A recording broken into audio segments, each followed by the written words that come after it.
Hello everyone, welcome to Learner B. I am Shivani Chauhan. इस video में हम लोग देखेंगे क्लास 7th साइंस की बुक का चैप्टर 2 न्यूट्रिशन इन एनिमल्स। इस चैप्टर का हम लोग वर्ड टू वर्ड समझेंगे, एक एक शब्द हम इसका अच्छे से देखेंगे। तो देखिए, जैसे कि हम लोगों ने फर्स्ट चैप्टर में पढ़ा था कि किस तरीके से जो प्लांट्स हैं अपना खाना बनाते हैं खुद ब खुद, किस प्रोसेस से प्लांट्स जो हैं वो खाना बनाते हैं, फोटोसिंथेसिस की प्रोसेस से। मगर एनिमल्स तो फोटोसिंथेसिस करते नहीं हैं। एनिमल जो हैं वो अपना खाना लेते हैं या तो प्लांट्स से, या फिर डायरेक्टली ले लेंगे, इनडायरेक्टली ले लेंगे, या फिर हम एनिमल्स को खा लेते हैं। ठीक है, तो कुछ एनिमल्स जो होते हैं वो दोनों प्लांट्स और एनिमल्स दूसरे एनिमल्स को खाते हैं। और हम लोगों ने यही पढ़ा था कि all organisms including human beings required food for growth. मतलब सारे के सारे ऑर्गेनिजम्स को, हर किसी को जो भी इस धरती पर एग्जिस्ट करता है, जिसमें जान है, उसको खाने की ज़रूरत है ग्रोथ करने के लिए, रिपेयर करने के लिए and functioning of the body. Growth का मतलब होता है हमारे जो हाइट का बढ़ना या फिर हमारे ऑर्गन्स का ग्रो होना। रिपेयर का मतलब चोट लग जाती है, क्योंकि हमारी बॉडी में बहुत सारे सेल्स होते हैं, वो डैमेज होते रहते हैं, बनते रहते हैं। और हमारी शरीर में सब कुछ सही तरीके से चलता रहे, इसके लिए हम लोगों को खाने की बहुत ज़्यादा ज़रूरत होती है। तो animal nutrition includes nutrient requirements, mode of intake of food and its utilization in the body. तो एनिमल न्यूट्रिशन का क्या मतलब होता है? एनिमल न्यूट्रिशन का मतलब होता है न्यूट्रिएंट रिक्वायरमेंट। जैसे कि हम लोग को कार्बोहाइड्रेट, फैट, प्रोटीन, आप लोगों ने इस क्लास में पढ़ा था ना, फैट्स, प्रोटीन्स, विटामिन, मिनरल्स वगैरह, इन सब की ज़रूरत होती है। तो ये सारी हमारी न्यूट्रिएंट रिक्वायरमेंट पूरी करती है। Mode of intake, mode of intake का मतलब होता है आप किस तरीके से खाने को खा रहे हो। ठीक है, और उसका यूटिलाइजेशन कैसे हो रहा है, मतलब आप क्या खाना खा रहे हो, कौन कौन से न्यूट्रिएंट खा रहे हो, किस तरीके से खा रहे हो, और आपकी बॉडी उसको किस तरीके से यूटिलाइज कर रही है, उसका इस्तेमाल कर रही है। यही हम लोगों का न्यूट्रिशन का पूरा प्रोसेस होता है। हम लोगों ने वेरियस कंपोनेंट्स ऑफ फूड के बारे में पढ़ा था, तो वही हम लोगों ने देखा ना, फैट्स हो गए, विटामिन्स हो गए, मिनरल्स हो गए, कार्बोहाइड्रेट्स हो गए, ठीक है, प्रोटीन हो गया, ये सारे के सारे वेरियस कंपोनेंट्स होते हैं फूड के। तो components of food such as carbohydrate और कॉम्प्लेक्स सब्सटेंस, मतलब जो कार्बोहाइड्रेट होता है ना, वो काफ़ी ज़्यादा कॉम्प्लेक्स होता है, मैथ्स की तरह। आप ऐसे समझ लीजिए, जिनको मैथ्स टफ लगता है, काफ़ी कॉम्प्लेक्स होता है, तो हमको उसको क्या करना पड़ता है, हम लोगों को ना उसको सिंपल बनाना होता है। जैसे कि अगर आप लोगों को बोल दिया जाए कि इसको ऐड करो एक साथ लगातार, है ना, नहीं कर पाएंगे। बट सिंपल कैसे होगा, आप पहले 5 + 2 कर लीजिए तो 7, फिर 2 + 6 कर लीजिए, इस तरीके से ऐड करेंगे तो सिंपल हो जाएगा। तो हम लोग जो कॉम्प्लेक्स कार्बोहाइड्रेट्स होते हैं उसको सिंपल सब्सटेंस में पहले कन्वर्ट करते हैं। और ये जो कॉम्प्लेक्स सब्सटेंस होते हैं can not be utilized as such, ऐसे ही हम उसको इस्तेमाल नहीं कर सकते, तो हम उसको तोड़ लेते हैं। हम लोग सिंपल चीज़ में उसको हम कन्वर्ट कर लेते हैं। तो हम लोग क्या करते हैं, हम लोग उसको ब्रेक डाउन कर देते हैं सिंपल सब्सटेंस में। तो break down of complex component of food into simpler substances is called digestion. तो हम लोगों का खाना पचता कैसे है, खाने के पचने के प्रोसेस को ही तो हम डाइजेशन कहते हैं। तो हम लोग जो खाना खा रहे हैं वो तो बहुत ही कॉम्प्लेक्स होता है। इसको कई भागों में कार्बोहाइड्रेट, प्रोटीन, फैट्स, है ना, इस अलग अलग पोर्शंस में करके तोड़ा जाता है। जब कॉम्प्लेक्स फूड को हम सिंपल सब्सटेंस में ब्रेक कर देते हैं, इसी प्रोसेस को हम लोग डाइजेशन कहते हैं। कैसे होता है, यही पूरा इस चैप्टर में हम देखेंगे। तो different ways of taking food, किस किस तरीके से हम लोग खाना खा सकते हैं। तो मोड ऑफ टेकिंग फूड हमारी बॉडी में काफ़ी ज़्यादा अलग अलग होता है। जानवर अलग तरीके से खाते हैं, इंसान अलग तरीके से खाते हैं। बीज हो गई, जो मधुमक्खियाँ हो गई, है ना, जैसे हमारा जो चैनल का नाम है लर्नर बी, वैसे हिंदी में देखें तो ऐसा हो जाएगा सीखने वाली मधुमक्खी। आप लोग मधुमक्खी को समझ लीजिए। देखिए, ऐसा है ना कि मधुमक्खी क्या होती है, छत्ती की तरफ जाती है ना, बहुत सारी मधुमक्खियाँ। तो आप ऐसे समझ लीजिए कि एक हब है जहाँ पर सब बच्चे पढ़ने आते हैं, तो इस तरीके से। ठीक है, तो देखिए, बीज and humming birds suck the nectar of plants. ठीक है, तो बीज और हो गए, हमिंग बर्ड्स हो गए, सक करते हैं मतलब चूसते हैं नेक्टर ऑफ प्लांट। नेक्टर होता है रस, है ना, रस चूसते हैं फूलों का। जो बर्ड्स और बीज वगैरह होती हैं, इन्फेंट्स ऑफ ह्यूमन मतलब छोटे बच्चे जो होते हैं, और काफ़ी सारे जो एनिमल्स होते हैं वो अपनी माँ का दूध पीते हैं। स्नेक जैसे कि पाइथन, वो क्या करता है, अपना जो प्रे होता है, प्रे का मतलब होता है शिकार, जो पाइथन का शिकार होता है वो उसको पूरा का पूरा क्या करता है, निकल जाता है। और कुछ एक्वेटिक एनिमल होते हैं, पानी में रहने वाले जानवर, वो फिल्टर करते हैं छोटे खाने के पार्टिकल जो कि तैर रहे होते हैं समुद्र में, वो उनको खा लेते हैं। तो अलग अलग वेज होते हैं खाना खाने के। ठीक है। अब आगे अमेजिंग फैक्ट हमें ये है कि जो स्टारफिश होती है ना, वो किसको खाती है, ऐसे ऑर्गेनिज्म को खाती है जिनका जो ना कैल्शियम का सेल, देखिए कैल्शियम कार्बोनेट होता है, कैल्शियम कार्बोनेट ना काफ़ी ज़्यादा हार्ड होता है, तो ये क्या करती है उसको धीरे धीरे कोरोड करती है। फिर उसके बाद जेलीफिश तो ऐसे ऐसे करके होती है, इसका जो स्टमक है ना वो ऊपर निकल के आता है इसके मुंह पे, इसका पेट इसके मुंह में आ जाता है, और ये जो सॉफ्ट एनिमल होता है ना हार्ड शेल के अंदर उसको खा जाता है। मतलब इसका मुंह बाहर निकल के आया और इसने जो एनिमल था उसको अपने अंदर ले लिया, और फिर इसका जो पेट है वो मुंह से अंदर की तरफ चला जाता है। मतलब पेट बाहर निकल के आता है मुंह तक और फिर पेट वापस अंदर चला जाता है, और धीरे धीरे खाना अपना पचाते रहते हैं। अब ह्यूमन का डाइजेशन किस तरीके से होता है, हम लोग जो है खाना खाते हैं अपने मुंह से, अपने माउथ की हेल्प से, हाथ में लेकर के मुंह में खाना डालते हैं, तो इस तरीके से हम लोग खाना खाते हैं, फिर डाइजेस्ट होता है और हमारी बॉडी के वेरियस प्रोसेसेस की हेल्प से हम खाने का इस्तेमाल करते हैं। तो अनयूज्ड पार्ट जो होता है, जो हम लोग उसको डिफिकेट कर देते हैं, अपनी बॉडी से बाहर निकाल देते हैं, है ना, पॉटी की फॉर्म में। तो अनयूज्ड पार्ट्स जो होते हैं, जो खाना हम लोगों ने यूज़ नहीं रहा, वो हम बॉडी के अपने बाहर निकाल के फेंक देते हैं। तो आप लोगों ने क्या कभी सोचा है कैसे होता होगा? तो food passes through a continuous canal, food जो है ना वो एक कंटिन्यूस कैनाल से पास होता है। तो देखिए यहाँ से हम लोगों ने मुंह से खाना खाया और ये पूरा का पूरा नीचे तक का प्रोसेस इसका चलता जाता है, ठीक है, कंटिन्यूस कैनाल के थ्रू, और फिर ये एनस से हमारे बाहर बॉडी के निकल जाता है, जो मतलब जो हमारे यूज़ का नहीं होता खाना, वो चीज़। फूड जो है वो कंटिन्यूस कैनाल के थ्रू जो है पास होता है, और ये buccal cavity and ends at the anus. Buccal cavity का मतलब होता है आपका मुंह, ठीक है, और एनस जो है जहाँ से आपकी बॉडी में से जो डिस्क्रीट होता है ना बाहर की तरफ निकलता है, वो होता है एनस। तो बकल कैविटी और ends at the anus, buckle cavity से स्टार्ट होता है, एनस पे ख़त्म होता है। देखिए ये है नीचे एनस, ये रहा एनस, यहाँ से नीचे बाहर निकल जाता है बॉडी के, और बकल कैविटी होता है ये वाला पार्ट आपका मुंह। तो बकल कैविटी में आपका खाना जाता है, एनएस के थ्रू बाहर निकल जाता है। तो आपका जो ये कैनाल होता है जिसको हम लोग एलिमेंट्री कैनाल कहते हैं, ये कई सारे पार्ट्स में डिवाइडेड होता है। सबसे पहले तो आपका आता है बकल कैविटी आपका मुंह, फिर आता है फूड पाइप, या फिर उस फूड पाइप को हम लोग ओएसोफेगस भी कहते हैं। ये है फूड पाइप है, इसको हम लोग क्या कहते हैं, एक तो फूड पाइप कहते हैं और एक ओएसोफेगस कहते हैं, दो नाम है इसके। फिर उसके बाद हमारा खाना जाता है फूड पाइप से स्टमक, हमारे पेट में, ये रहा हमारा पेट, ठीक है, पेट में जाएगा, पेट से स्मॉल इंटेस्टाइन में जाएगा, ये वाले, ठीक है, स्मॉल से फिर लार्ज इंटेस्टाइन में जाएगा, लार्ज इंटेस्टाइन से एनस में चला जाएगा। तो ये सारे के सारे जो हैं मेनली 6 पार्ट होते हैं हमारे डाइजेस्टिव सिस्टम के, और हमारे एलिमेंट्री कैनाल इसी तरीके से डिवाइडेड होता है। फिर देखिए food components gradually get digested as food travels through the various compartment. तो खाना देखिए आपके मुंह से निकलता नहीं है, मुंह में जाता है। तो खाना आपके मुंह में जाता है, फिर उसके बाद ये जो फूड पाइप है जिसको ओएसोफेगस बोलते हैं, इसमें से फिर हमारे स्टमक में जाता है। फिर इसमें काफ़ी सारे ना प्रोसेस चल रहे होते हैं इस बीच में, तो वो देखने हैं हमें इस चैप्टर में। तो फूड काफ़ी सारे कंपार्टमेंट से ट्रैवल कर रहा होता है। इनर वॉल्स जो होती हैं, मतलब ये जो स्टमक है, स्टमक के अंदर की जो वॉल्स होती हैं, और जो स्मॉल इंटेस्टाइन होता है, and the various glands associated with the canal such as salivary glands, liver, pancreas secrete juices.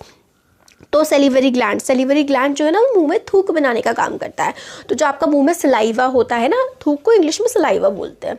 तो जो सलाइवा होता है ना वो आपके, जब आप खाना खाते हैं तो जो खाना आप मिक्सिंग कैसे होती है, जब आपने दांतों से काटा, फिर उसके बाद एक वो लिक्विड सा बनने लगता है ना, थोड़ा थोड़ा सेमी लिक्विड टाइप का, तो वो सैलिवरी ग्लैंड की वजह से होता है। फिर उसके बाद लिवर जो है वो भी जूसेस सेक्रीट करता है। जूसेस आप आगे जाके देखेंगे कि ये मतलब हार्मोन्स होते हैं, कुछ एंजाइम्स होते हैं। तो पेनक्रियाटिक जूसेस भी सेक्रीट होते हैं। ये जूसेस जो है ना वो क्या करते हैं, आपका खाना बहुत कॉम्प्लेक्स होता है, उसमें carbohydrates, fat, vitamin, minerals, protein होते हैं, सबको ब्रेक करने का काम करते हैं। हमने पहले देखा था ना कि ब्रेक करके ही हम लोग खाने को डाइजेस्ट कर पाते हैं। तो बहुत सारे जूसेस होते हैं जो खाने को ब्रेक करते हैं, फूड को सिंपल सब्सटेंस में कन्वर्ट करते हैं। हमारा जो डाइजेस्टिव ट्रैक होता है ना, ये हम लोगों ने देख लिया 6 पार्ट में डिवाइडेड है, और काफ़ी सारे एसोसिएटेड ग्लैंड्स होते हैं, जैसे कि सेलिवरी ग्लैंड हो गया, पेनक्रियाटिक जूसेस हो गए, काफ़ी सारे ग्लैंड्स होते हैं। और जो ये हमारा पूरा का पूरा एलिमेंट्री कैनाल और सारे जो पैनक्रियास, ये जूसेस होते हैं, एसोसिएटेड ग्लैंड्स होते हैं, इनसे मिल करके डाइजेस्टिव सिस्टम बनता है। अब हम लोग पूरा अच्छे से देखते हैं। माउथ या फिर बकल कैविटी। माउथ जो होता है उसमें से हम लोग खाना लेते हैं और माउथ में ही क्या हो जाता है, हमारा खाना, जो हम लोग खाना मुंह के अंदर लेते हैं ना, जब खाना खाते हैं, इस प्रोसेस को इंजेशन बोला जाता है। इंजेशन का मतलब होता है मुंह के अंदर खाना लेना, ठीक है। फिर हम लोग ने मुंह के अंदर खाना लिया, फिर आप लोग क्या करते हैं, फिर आप लोग उसको चबाते हैं। We chew food with the teeth and break it down mechanically into small piece. फिर हम लोग क्या करते हैं, फूड च्यू करते हैं, चबाते हैं मैकेनिकली। देखिए मैकेनिकली का मतलब होता है जिस काम में थोड़ा जोर पड़ता है। आपके चलना एक मैकेनिकल प्रोसेस, आपका भागना भी एक मैकेनिकल प्रोसेस है। इसी तरीके से आपके मुंह को चलाना, अपने दांतों से चबाना भी एक मैकेनिकल प्रोसेस है। मैकेनिकल का मतलब है कि आप अपने आप वो काम कर रहे हैं, कुछ एक एक्टिविटी हो रही है, तो अपने दांत से चबाते हैं खाने को। Each tooth is rooted in a separate socket in the gums.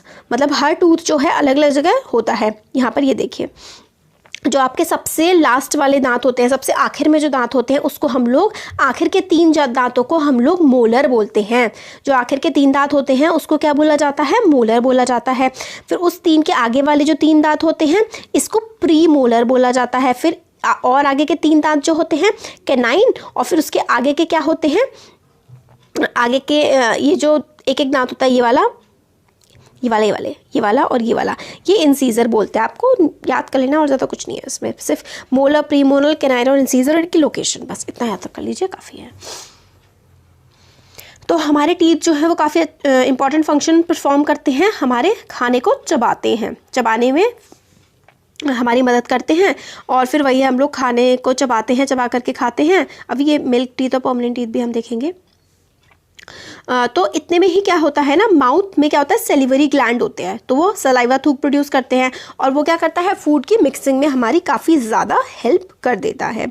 फिर यही है इसमें कि वो फूड की मिक्सिंग में क्या कर देता है, काफ़ी ज़्यादा हमारी हेल्प कर देता है। अभी जो एक्टिविटीज़ है ना, ये हम लोग अलग से वीडियो में देखेंगे, क्योंकि फिर वीडियो ना काफ़ी बड़े हो जाते हैं। एक्टिविटीज़ इंपॉर्टेंट होती भी हैं बट इतनी ज़्यादा इंपॉर्टेंट नहीं होती है, इसलिए हम लोग अलग वीडियो में देख लेंगे।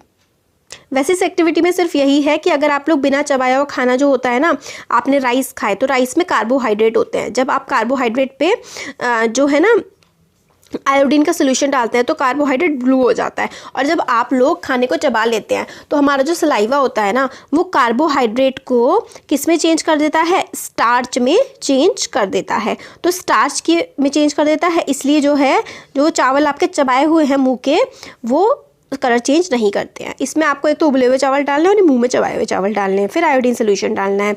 आयोडीन सोल्यूशन जो उबले हुए चावल हैं वो उसको ब्लू कर देगा, बट जो चबाए हुए चावल है ना, उसमें कार्बोहाइड्रेट से, हमारे सेलिवरी ग्लैंड की हेल्प से हम लोगों ने क्या किया है, कार्बोहाइड्रेट को हमने स्टार्च में चेंज कर दिया है। इसका मतलब क्या निकलता है कि हमारे मुंह के अंदर जब हम लोग खाने को चबा रहे होते हैं, उसी टाइम पर ही क्या होता है, उसी टाइम पर हमारा saliva breaks down the starch into sugar.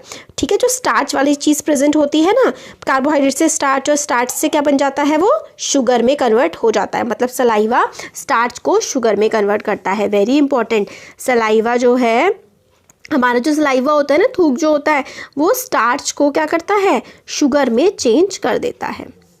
और टंग क्या होती है, हमारे मुंह के अंदर क्या होती है, जीभ भी होती है। ये फ्लैशी सा ऑर्गन होता है, हड्डियाँ तो होती नहीं है, है ना, फ्लैशी ऑर्गन होता है और बकल कैविटी में ये प्रेजेंट होता है और हम इसको कहीं पर भी मूव कर सकते हैं। इसका फंक्शन जो है ना, क्या होता है, हम ये मिक्स सलाइवा प्रोड्यूस करते हैं। हमारी टंग ही तो सलाइवा प्रोड्यूस करने का काम करती है और फिर उसके बाद हम लोग च्यू कर पाते हैं और खाने को आराम से स्वलो कर पाते हैं। और हम जो खाने का जो टेस्ट है ना, वो भी हम किसकी मदद से कर पाते हैं, हम लोग टंग की मदद से ही, तो जीभ की मदद से ही तो चीज़ों को टेस्ट कर पाते हैं। अब मिल्क टीथ और परमानेंट टीथ, मिल्क टीथ वही होता है जब हम लोग छोटे होते हैं ना, 6 से 8 ईयर की एज के, तो हमारे दांत मिल्क टीथ होते हैं। और जब छोटे बच्चे के दांत आते हैं और 6 से 8 साल की एज में वो गिरने भी लग जाते हैं। उसके बाद जो दांत आते हैं, जो आपके अभी दांत हैं, वो परमानेंट टीथ है। वो आपकी पूरी लाइफ रहेंगे कि अगर आपके बस ख़राब ना हो जाएं। ठीक है, आगे जो है, आगे एक और बॉक्स है, स्वीट्स एंड टूथ डिके। तो बस यही है कि हमारे मुंह में काफ़ी सारे बैक्टीरियाज प्रेजेंट होते हैं। वो हमारे लिए हार्मफुल तो नहीं होते, बट अगर हम लोग अपने दांतों को साफ़ नहीं रखेंगे, अच्छे से खाना खाने के बाद दांतों को नहीं साफ़ करेंगे, तो ये बैक्टीरिया डेवलप करने लगेंगे और बड़े होने लगेंगे।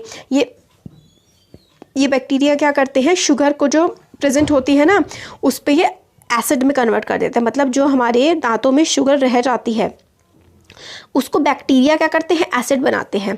बैक्टीरिया शुगर को एसिड में कन्वर्ट कर देते हैं और इन एसिड की वजह से हमारे दांत खराब होने लगते हैं, जिसको टूथ डिके बोलते हैं। और टाइम के साथ साथ हमारे दांत काफ़ी ज़्यादा ख़राब हो जाते हैं। इसलिए जो चॉकलेट हो गई, सॉफ्ट ड्रिंक हो गई, स्वीट ड्रिंक्स वगैरह, ये सब टूथ डिके के लिए काफ़ी ज़्यादा मतलब वो होती है रिस्पॉन्सिबल। तो हम लोगों को कम से कम दिन में 2 बार जो है दांत साफ़ करने चाहिए अपने, मतलब दांतों से कर लीजिए, ब्रश करना चाहिए, मतलब ये बात है। और डेंटल फ्लॉस होता है, मतलब उसमें से आपके दांतों में कुछ फंसा वगैरह है तो वो उससे निकल जाता है। तो अगर हम ऐसा करेंगे तो हमारे जो दांत है वो हेल्दी रहते हैं। फिर आगे हमारा आता है फूड पाइप। फूड पाइप को हम लोग क्या कहते हैं, फूड पाइप को हम ऑइसोफेगस भी कहते हैं। ऑइसोफेगस हम लोगों ने डायग्राम में देखा था ना, लंबी सी नली जैसी थी। जो खाना हमारे मुंह में चबने के बाद इस नली में से ही पास होता हुआ हमारे गले में प्रेजेंट टाइप की होती है। ये देखिए, ये नली से, ऑइसोफेगस से हमारा जो खाना है वो हमारे स्टमक में पहुँचता है।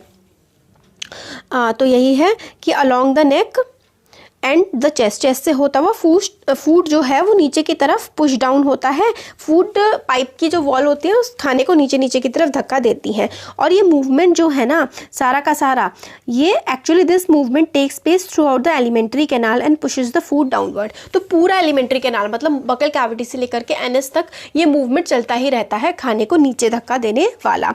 कई बार फूड जो है इज़ नॉट एक्सेप्टेड, कई बार फूड को स्टमक एक्सेप्ट नहीं करता है तो क्या होता है, वापस पूरा का पूरा प्रोसेस हो जाता है और उल्टी हो जाती है। तो इंस्टेंसेस आपको रिकॉल करने, जब आपको वॉमिट होती है तो खाना जो सारा का सारा होता है, पेट अगर उसको डाइजेस्ट नहीं कर पाता वो सारा बाहर निकल के आ जाता है। तो एलिमेंट्री कैनाल की हेल्प से हमारा मुंह से खाना पेट में जाता है और एलिमेंट्री कैनाल में मूवमेंट्स होती रहती है जिसकी वजह से उसको नीचे पेट में पुश करता है वो। अब आता है हमारा स्टमक, हमारा पेट। तो stomach is a thick walled bag. Stomach जो है वो काफ़ी एक बैग जैसा होता है, काफ़ी मोटा सा थिक से उसका बैग होता है। और इसकी शेप जो है ना जे टाइप की होती है, मतलब इस टाइप की, ऐसे करके ये देखिए, ये रखना, ये होता है हमारा स्टमक इस टाइप का। हाँ, जे शेप का स्टमक होता है। और सबसे बड़ा widest part of alimentary canal, alimentary canal हमारा बकल कैविटी से एनएस तक, जिसमें हमारा stomach, small intestine, large intestine सब कुछ आता है। तो एलिमेंट्री कैनाल का सबसे बड़ा पार्ट ये होता है। और ये it receives food from food pipe, food pipe से फूड रिसीव करता है एक तरफ से, ठीक है, फूड पाइप से खाना आता है और स्टमक में जाता है और स्टमक से स्मॉल इंटेस्टाइन में जाता है। ठीक हो गया। इनर लिनिंग जो होती है, मतलब स्टमक के अंदर की जो लाइन होती है उसमें क्या होता है, secrete mucus, hydrochloric acid and digestive juices. तो हाइड्रोक्लोरिक एसिड क्या करता है, मेंटेन करता है बैलेंस को। हाइड्रोक्लोरिक एसिड और म्यूकोस ये जो है और डाइजेस्टिव जूसेस ये निकालता है। म्यूकस जो है वो प्रोटेक्ट करती है लिनिंग ऑफ स्टमक। म्यूकस का क्या काम होता है, जो HCl प्रोड्यूस होता है ना, इससे पेट की लाइनिंग को प्रोटेक्ट करना। एसिड काफ़ी सारे बैक्टीरियाज को मार देता है जो कि एंटर करते हैं हमारे फूड के थ्रू हमारी बॉडी में। इसलिए कई बार हमारा पेट जो है ना काफ़ी एसिडिक, अगर हम लोग ज़्यादा एसिड वाली चीज़ें खा लें तो एसिडिटी बनने लगती है, क्योंकि हमारे पेट में ऑलरेडी एसिड HCl प्रोड्यूस होता है और अगर हम और ज़्यादा खा लें तो थोड़ी दिक्कत सी होने लगती है। और ये डाइजेस्टिव जूसेस जो काफ़ी सारे सेक्रीट होते हैं वो क्या करते हैं, प्रोटीन्स को सिंपल सब्सटेंस में तोड़ देते हैं। तो प्रोटीन का जो ब्रेकेज होता है वो कहाँ पर होता है, स्टमक में। मतलब प्रोटीन का टूटना स्टमक में स्टार्ट होता है और कार्बोहाइड्रेट्स का तो हमारे माउथ में ही हो जाता है। अब आता है small intestine. Small intestine is highly coiled and about 7.5 metre long. इतनी ज़्यादा लंबी चीज़, हम लोग कितने मीटर के होता है, अगर आपको पता है ना कि हम लोग की जनरल हाइट कितनी होती है तो आप ज़रूर बताइएगा। 1 के अराउंड होती है। और 7.5 इतनी लंबी चीज़ भाई हमारी बॉडी में फिट कैसे होती है। तो भाई क्या होता है, कोइलिंग कोइलिंग कोइलिंग, गोड़ मुड़ गुड़ मुड़ गुड़ मुड़ करके ये फंसी हुई होती है। तो इट रिसीव सेक्रीशन। सेक्रीशन मतलब कुछ जूसेस आते हैं इसमें लिवर से और पेनक्रियास में, ठीक है। और ये खुद भी अपने भी जूस सेक्रीट करती है।